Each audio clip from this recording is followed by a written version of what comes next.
Hello, I'm James Williams, Professor of French at Royal Holloway, University of London.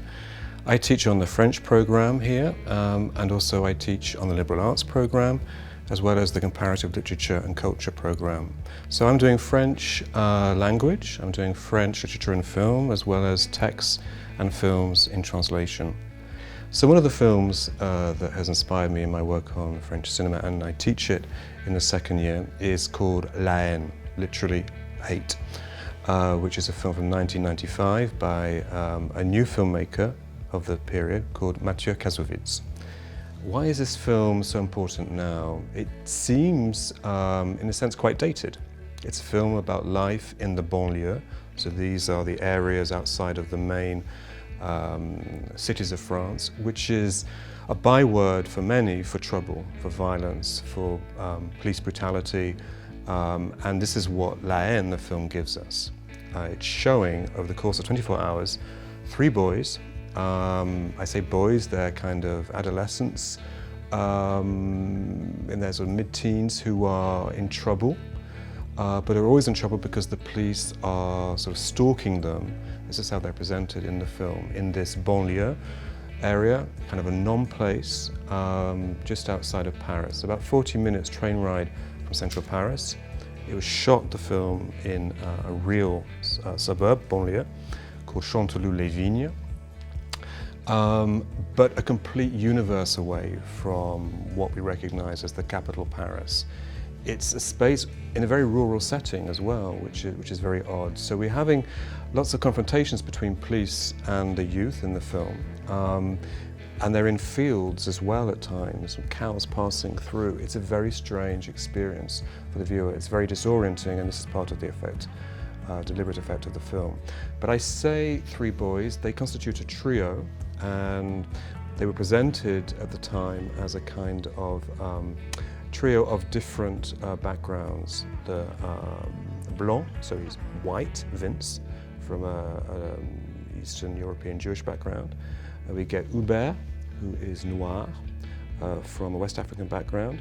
And we get Saïd, who is from a North African background. And they represent this kind of new multicultural trio that represents the area in which they're being filmed, the banlieue, and present very much this new multicultural young generation who are in trouble always, it seems, because of whatever they do in this strange non-place of the estate, or in French it's called la cité, they get into trouble. And the film is based on real events, a recent event in 1993, where there was in fact a young boy who was killed in a police cell.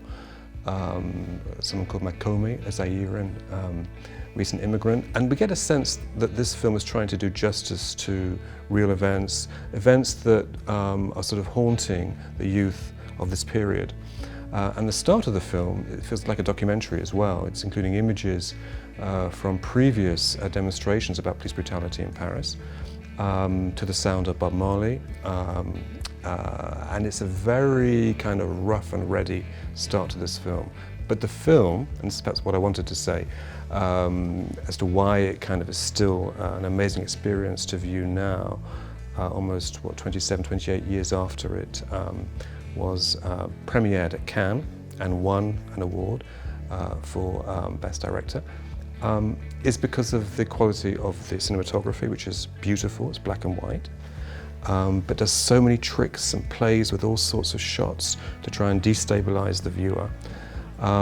There's a ticking clock, which is giving us a sense of time ticking away for these boys over 24 hours as they make their way into Paris before they return into the banlieue, into the cité, and there's a standoff, which I won't talk about because I want you to see the film and enjoy it if you haven't seen it at all yet.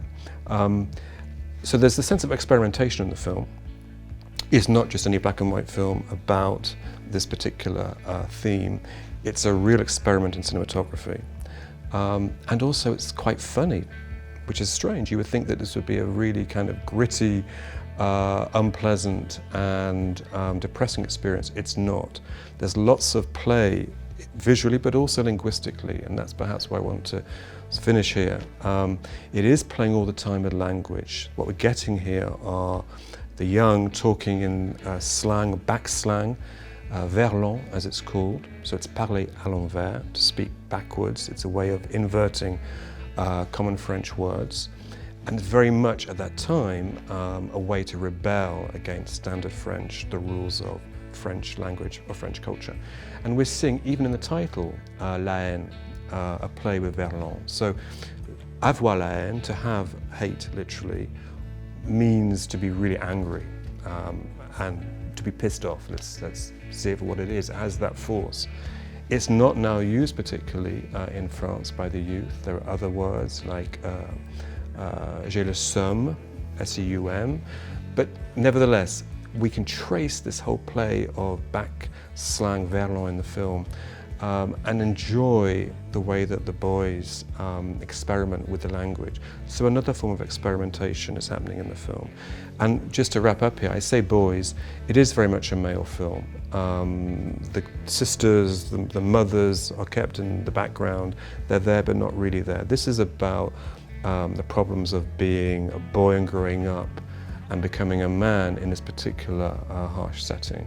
So it's a film that still has that relevance about young male youth who do feel sometimes victimized if they're not of the right cultural background. And that's something that's still happening in France as elsewhere. And Chanteloup-les-Vignes, where this was shot, is still a very troubled area. So things haven't really changed in that respect since when the film was shot.